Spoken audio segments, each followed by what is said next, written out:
હાલો friends, આજે આપણે બનાવીશું ફરાળી નાસ્તો અને ફરાળી ચટણીની રેસીપી। આ રીતે ફરાળી નાસ્તો બનાવી તમે તેને શિવરાત્રિમાં અથવા તો ઉપવાસમાં પણ ખાઈ શકો છો। ખાવામાં તો ખૂબ જ ટેસ્ટી લાગે છે। તો આ રીતે નાસ્તો ચોક્કસથી બનાવજો। તો ચાલો રેસીપી બનાવવાનું ચાલુ કરીએ।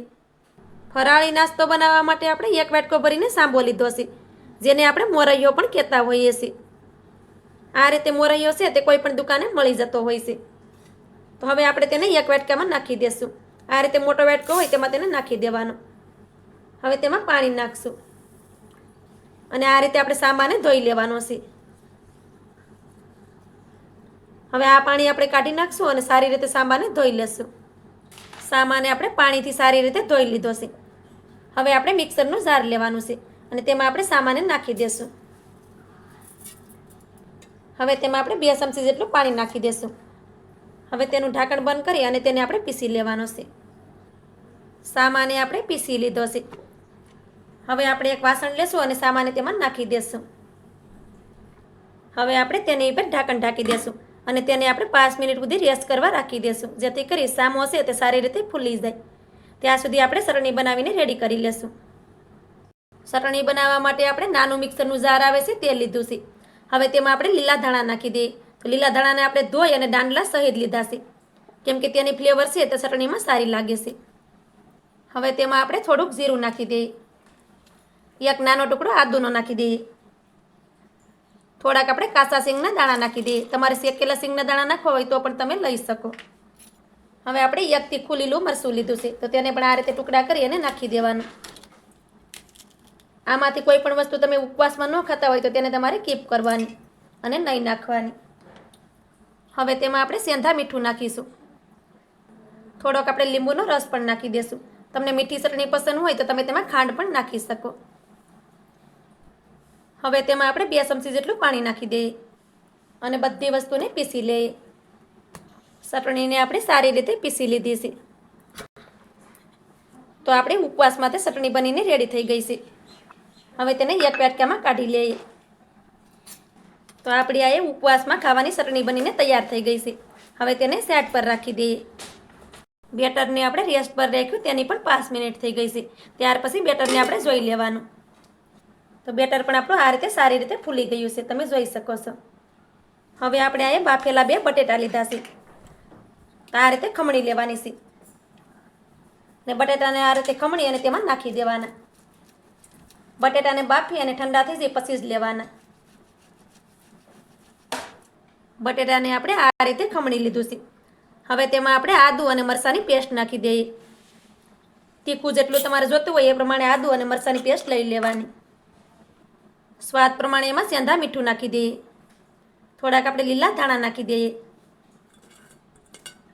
થોડોક આપણે લીંબુનો રસ નાખી દઈએ। આમાંથી કોઈ પણ વસ્તુ તમે ઉપવાસમાં ન ખાતા હોય તો તેને તમારે કીપ કરી દેવાની અને નહીં નાખવાની। થોડુંક આપણે જીરું નાખી દઈએ। હવે આપણે બધી વસ્તુને સારી રીતે મિક્સ કરી દેવાની। આપણે જરૂર લાગે કે બેટર આપણું ઘાટું છે તો થોડુંક એમાં પાણી નાખી દેવાનું। પહેલાં આ બધી વસ્તુને સારી રીતે મિક્સ કરી અને જોઈ લેવાનું ને આપણે પાણી ઓછું લાગે તો થોડુંક નાખી દેવાનું। તો આમાં મને પાણી થોડુંક ઓછું લાગે છે, તો એમાં આપણે 2-3 ચમચી જેટલું પાણી નાખી દઈશું અને સારી રીતે મિક્સ કરશું। તો આ રીતે આપણે થોડુંક પાણી નાખી અને સારી રીતે બેટરને મિક્સ કરી લીધું છે। તો બેટરને તમે જોઈ શકો છો કે આ રીતે બેટર હોવું જોઈએ। બેટર છે તે આપણું મીડિયમ ઠીક છે। હવે તેમાંથી આપણે નાસ્તો બનાવી લેશું। નાસ્તો બનાવવા માટે આપણે પેનને પણ ગરમ કરી લીધું છે। હવે તેમાં આપણે થોડુંક તેલ નાખી દઈએ।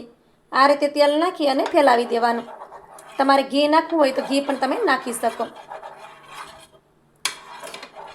હવે આપણે તેમાં 2 ચમચી જેટલું બેટર નાખી દઈશું।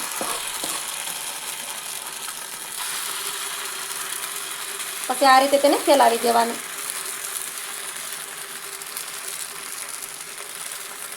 આ રીતે તેને બધી બાજુએ હરખું ફેલાવી દેવાનું।